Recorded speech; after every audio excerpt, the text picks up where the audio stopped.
Hi guys, so yeah, time for another 15 recommended DOS games. Now the last one was really well received. It's really hard picking 15 and it's been hard again picking this 15, so I've had to leave out some absolute gems. So keep those comments coming, recommending games for me. I can't put all the games in the list unfortunately, it's only 15 and there are so many good DOS games out there that it's still worth playing. But hopefully there's some in this list that you've never played and you can go and check them out. Again, there'll be resources in the description if you want to go and emulate any of these games. Now here's a link to the original video I did, my 15 recommended DOS games. So if you haven't seen that, go and check that out, and then check out this other 15. Keep those recommendations coming in the comments, and I hope you like my picks. First on the list is Carmageddon, which was released in 1997, developed by Stainless Games and published by SCI. In Carmageddon, the player races against computer-controlled opponents in various settings. The player has a certain amount of time in which to complete each race, but more time can be gained by collecting bonuses, damaging competitors' cars, or by running over pedestrians. Races are completed by either simply completing the course, wrecking all the other race cars, or by killing all the pedestrians on the level. The game had a soundtrack that really appealed to me at the time, including some tracks by Fear Factory, and the game disc could be used like a regular audio CD if put in a CD player. Apparently Carmageddon started out as a Destruction Derby sort of game and then morphed into a Mad Max license and then a Death Race 2000 license before finally becoming its own IP. During its development as a Death Race 2000 license, the running over of pedestrians was added as a feature, and this stayed after the game became Carmageddon. Because of this, the game was heavily censored in many countries, and in some it was outright banned. The pedestrians were often changed to zombies or robots, removing all the blood from the game. Initially refused certification in the UK, the game was eventually certified and released. Carmageddon was a departure from the norm at the time when it came to driving games, and certainly a welcome one from my perspective. It had some brilliantly fun physics for the time, and is definitely one for driving fans to check out. Next is Grand Theft Auto, which was released in 1997, developed by DMA Design and published by BMG Interactive in the UK. Grand Theft Auto, I'm sure, needs no introduction, as it has become one of gaming's most successful franchises. It all started with a 2D top-down game made by DMA Design, a studio that went on to become Rockstar North, and were known for some Amiga classics like Shadow of the Beast and Lemmings. In fact, GTA started life as an Amiga game called Race and Chase, which was subsequently cancelled. GTA was published by BMG Interactive in the UK, but by Take-Two Interactive in Europe, who also distributed the game. The gameplay is similar to that of the more recent 3D GTA games, in that the player has free roam of a city and must commit crimes and complete assigned missions. There are 8 playable characters, although honestly there's no difference in attributes between them. Gameplay is split into 6 levels across 3 cities. The quality that set GTA apart from its peers at the time was the freedom that the player was awarded. Missions could be completed using any chosen route, and you could pretty much do whatever you wanted if not on a mission. The games also introduced many staples of the Grand Theft Auto series, such as cars having radio stations. All in all, the game is still great fun, and due to its top-down 2D graphics it hasn't aged terribly badly either.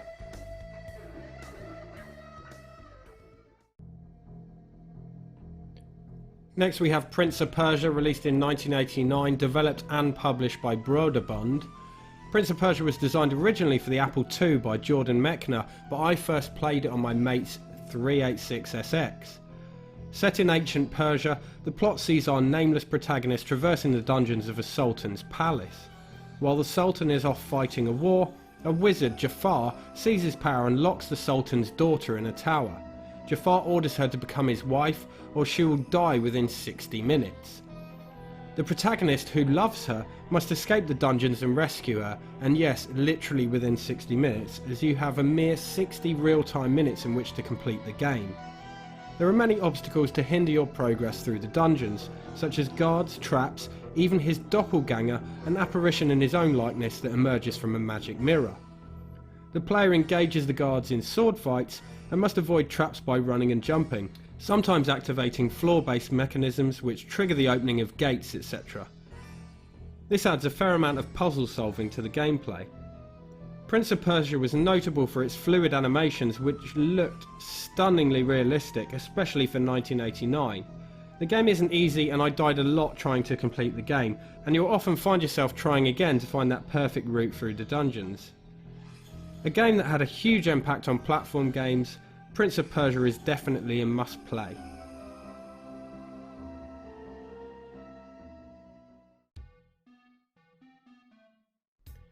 Now we have a rather classic first-person shooter game, Duke Nukem 3D, which was released in 1996, published by GT Interactive and developed by 3D Realms. Duke Nukem 3D is a first-person shooter that stood alongside the likes of Wolfenstein 3D and Doom in popularising the genre. It stood out from the crowd with its risque humour and mocking of action hero stereotypes, but also garnered controversy with its violence and sexual depiction of ladies. The basic premise is that Duke Nukem is single-handedly taking on an alien invasion. There are a great selection of weapons and also a nice variety of enemies, including the pig cops, the LAPD, who have hilariously been turned into pigs. The game has some fun comedy and contains a ton of pop culture references. Above all, it's great fun. If you want to see what all the fuss was about with the franchise before it all went tits up with 2011's long-awaited Duke Nukem Forever, then give Duke Nukem 3D a whirl. Next up is Descent, released in 1995, developed by Parallax Software and published by Interplay. Now back in 1995, I'd never played a game anything like Descent. In this 3D shooter, the player pilots a ship that can move in any direction around 360 degrees and must traverse a maze of mines whilst fighting virus-infected robots. The player searches the levels for the reactor, which they must destroy, and to do so they must obtain a series of coloured keys which grant access to new areas. Descent offered several different control methods, but the zero-gravity 360 degree nature of the game did cause many people to experience some motion sickness while playing it. I'd say that Descent is probably one of the most unique games on this list, and is an interesting hybrid of 3D shooter with some first-person shooter mechanics.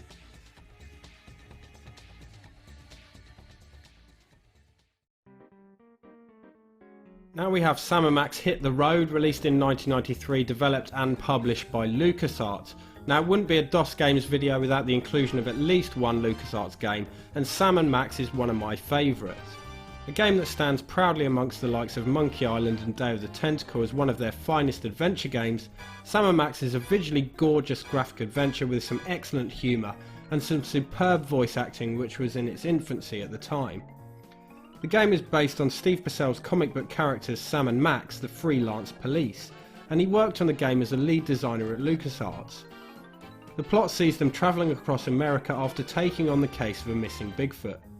The characters are brilliant and have an amusing relationship which brings the story to life very well. If you're a graphic adventure fan, then this is up there with the best of them.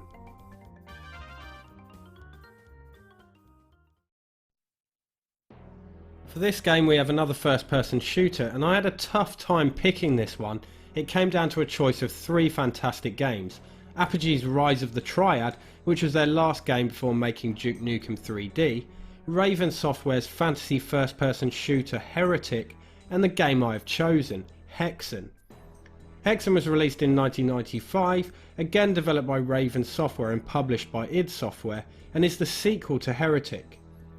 Hexen, as with Heretic, uses a modified version of the Doom engine and is sometimes known as Hexen Beyond Heretic. In Hexen the player has a choice of three character classes, Fighter, Cleric and Mage. Each has its own distinct abilities. The Fighter is tough and has good speed, relying mostly on close quarter attacks. The Mage uses long range spells and is weaker and slower than the other two, and the Cleric uses a combination of melee and ranged attacks and is sort of a middle ground between the other two classes. Modifications to the Doom engine include the addition of moving walls, the ability to look up and down, and most notably it popularised the hub system in first-person shooters. This saw the introduction of a central hub level from which the side levels could be accessed, and through which the player must travel to solve certain puzzles which may require the use of certain keys or switches.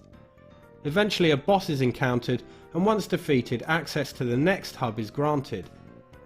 Hexen is fantasy based, with its name coming from the German word for witches, or the verb form meaning to cast a spell, which makes more sense given the context. The game is set in another realm named Kronos, and levels are spread across a variety of locations. Given its fantasy theme, Hexen stands out from other first-person shooters at the time, although the aforementioned Rise of the Triad and Heretic are also worth playing if you like Doom clones. Doom has become a household name, but it's a shame that games like Hexen sometimes get overlooked.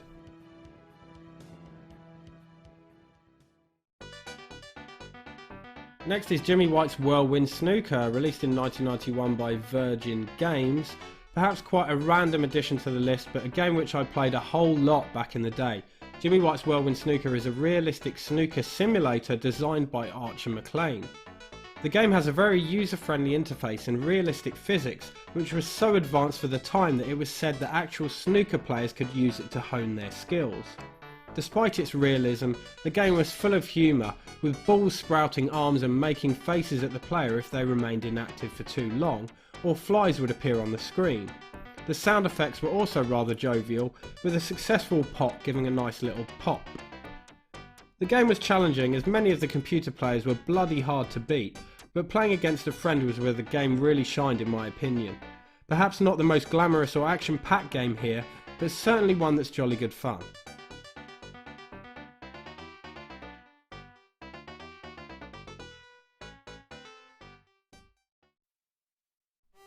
The second game in this list to be developed by DMA Design, Lemmings, was released in 1991 and published by Psygnosis. The premise of Lemmings is a simple one, but makes for surprisingly complex gameplay. The player must get all the lemmings to the end of the level, and can give them specific attributes during their walk across the level which will prevent them from dying. The player must get a set number of lemmings to safety to complete the level. The attributes that can be assigned are a selection of 8 skills, of which a set amount of each are assigned for each level. These include the ability to climb, float using a parachute, dig and even explode. Combinations of these skills are used to avoid traps or overcome obstacles. One of the most ported games of all time, and for good reason. It's a brilliant little puzzle game that has a universal appeal. Lemmings is one puzzle game that I'd recommend to anyone, even those not necessarily fans of the genre. It's easy to pick up and play, but hard to master in later levels, and the little lemmings are so adorable, who wouldn't want the chance to save them? Next we have Megalomania, released in 1991 and developed by Sensible Software and published by Virgin Interactive. Megalomania came to various platforms and was developed by Sensible Software, who made the Amiga classics Cannon Fodder and Sensible Soccer. In North America it was known as Tyrant's Fight Through Time. The game has graphics reminiscent of their other games and is a real-time strategy game set across 28 islands. The player picks one of 4 gods to play as, and the aim is to conquer all of the 28 islands. The islands are spread between 9 epochs, and the player has a set amount of men with which to conquer the islands, so it adds another strategic element to the game, as the player must try to conquer an island with as few men as possible, so that they have enough for the next island. Treaties can be made with enemy gods, allowing you to join forces against a mutual enemy for a period of time. Essentially the game is about advancing your technology. The player chooses how many men will be attacking, defending or researching new tech. New tech will yield new offensive and defensive weapons, and the player will eventually advance an era which yields yet more technology. You basically start with sticks and stones and then advance to medieval and then modern eras. The game has some fantastic voice samples, including an excellent "you've advanced a tech level" when you advance your technology sufficiently, and some hilarious comments from the rival gods, such as "no I don't think so" when refusing a treaty offer. Megalomania is a great little strategy game that will keep you coming back again and again. The strategic use of men adds some replay value to the game, as you want to try again to see just how few men you can get away with using to conquer an island.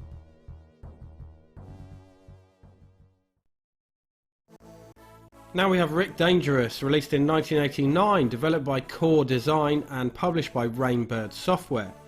Rick Dangerous is a platform game in which the player controls the titular character Rick Dangerous, who is a sort of Indiana Jones character. In fact, the game's plot is largely based on Raiders of the Lost Ark. The game even begins with Rick running away from a huge boulder. The game's set across 4 levels which are quite varied in setting, starting with the Amazonian jungle and ending in a missile base. Rick has a gun at his disposal and also dynamite, which he can use to kill enemies. Dynamite is also useful for destroying obstacles that block Rick's progress. Rick must also avoid deadly traps that litter the levels, but these can also kill enemies, so can sometimes be used to the player's advantage. Some traps aren't visible until triggered, so it can be quite frustrating and means that a certain degree of trial and error is necessary.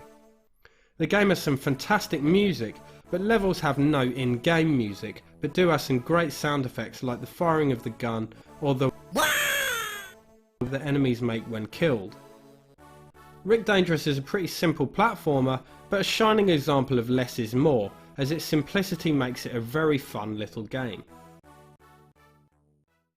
This next game was originally brought to the Amiga in 1993 and then moved over to DOS in 1994, and that is The Settlers, which was developed and published by Blue Byte Software. The Settlers is a real-time strategy game wherein the player must build a functioning economy, managing supplies and resources, and producing an army with which to conquer rival territories. The game was actually unique as it blended elements of both city building games like SimCity and God games like Populous, and had a 2-year development period due to the complexity of its economic system. To develop the settlement, the player must harvest and manage resources and transport them via roads to any buildings that have been built. Placement of buildings and roads is of paramount importance, as these directly affect the efficiency of a settlement, adding yet another level of strategic depth to the game. In addition to the sophisticated gameplay, the game had gorgeous graphics for the time and some great sound effects. The Settlers is a brilliantly made strategy game that will appeal to fans of real-time strategy, city building or God games. Next we have Tyrion, released in 1995, and it was developed by Eclipse Software and published by Epic Mega Games.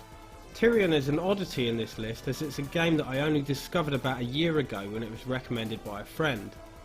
A vertically scrolling shooter, the best kind, the game first reminded me of Xenon 2, but is far more impressive due to it being released far later in 1995. Like many vertical shooters where one hit means death, Tyrion has shield and armour meters which deplete when hit and eventually result in the ship's destruction. The player can also obtain credits with which new equipment can be bought, again reminiscent of Xenon 2. Purchases include upgrades to shields, armour and weapons, entirely new weapons, and up to 2 sidekicks can be bought, which fly alongside the player's ship. Tyrion is great fun and one of the best vertical shooters I've played from the 90s home computer era. It looks good visually, has a surprising array of weapons and some nice varied enemies and bosses, and also destructible environments. Definitely one for shooter fans to check out. Next up is It Came From the Desert, which was released in 1989, published and developed by Cinemaware. It Came From the Desert is an odd game, and it's rather difficult to pinpoint its genre. In typical Cinemaware style, the game merges several different gameplay styles, so transitions from text-based dialogue trees to action game, including first-person shooter and top-down shooter segments. The plot is based around 50s B-movies, particularly 1954's Them, a film about mutant ants. In short, the plot sees the player character Dr. Greg Bradley come to the small town of Lizard Breath after a meteor crashes there. He soon discovers that the meteor is emitting dangerous radiation, which has mutated the local ant population. The player has 15 in-game days in which to defeat the ants and prevent them from spreading beyond control. What makes this game stand out is that it must be replayed several times in order to beat it, as the player must use information learned in previous playthroughs to assist them. For example, learning to be in a certain place at a certain time. Playthroughs last for around an hour, and usually several of these will be needed before being able to defeat the ants. Great fun, and an early example of quirky storytelling in video games, It Came From the Desert is most certainly still worth playing. Last but certainly not least, we have Micro Machines, released in 1994, and the DOS version was developed by Big Red Software and published by Codemasters. Micro Machines probably needs no introduction. Based around the popular miniature toy cars, the game saw huge success on home consoles, and was later ported to DOS by Big Red Software, seeing some marked improvements in graphics and sound. A top-down racing game in which up to 4 players race against each other. Points are awarded when a player gets far enough ahead, leaving the other cars behind off-screen. Once a certain number of points have been gained, the race is won. There are a nice variety of vehicles, from sports cars and dune buggies to tanks and boats. Due to their scale, races take place on anything from the breakfast table to pool tables, in gardens and bathtubs. Probably one of the greatest multiplayer games ever made, Micro Machines hasn't lost any of its charm and is certainly worth your time next time you have a few friends round.